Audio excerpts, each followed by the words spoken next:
my last session, we saw how to print out text or variable or something else in a console.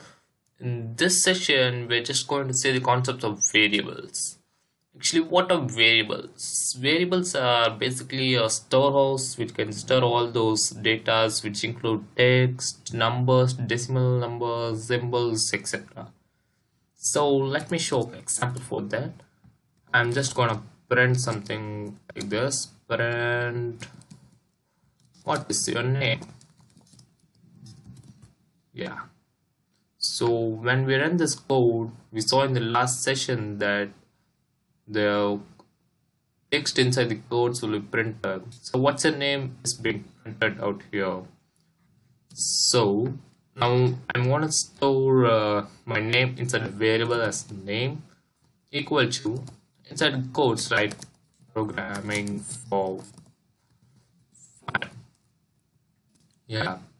So now I could print like this. My name is. So you can add a plus mark here for adding two strings. That's concatenation of two strings. So I'm just gonna make it as my name is inside quotes plus name. So if we run this program, you can say that what's the name? My name is programming for fun. So this name is now a keyword for the text inside this programming for fun. Inside variables, you can store many data types as well, which we'll be covering in my next session.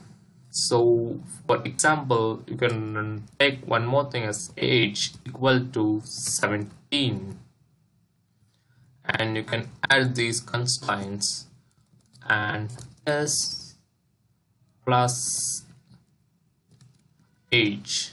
So when we run this code, we'll be getting my name is programming for fun and is 17. So here I'm just gonna leave a space so that the words could be separated.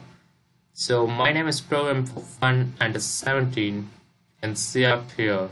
So this is how we store some text inside a variable. So in my next session, we can see that what are the different types of data which can be stored in a variable. So subscribe and stay tuned my next video.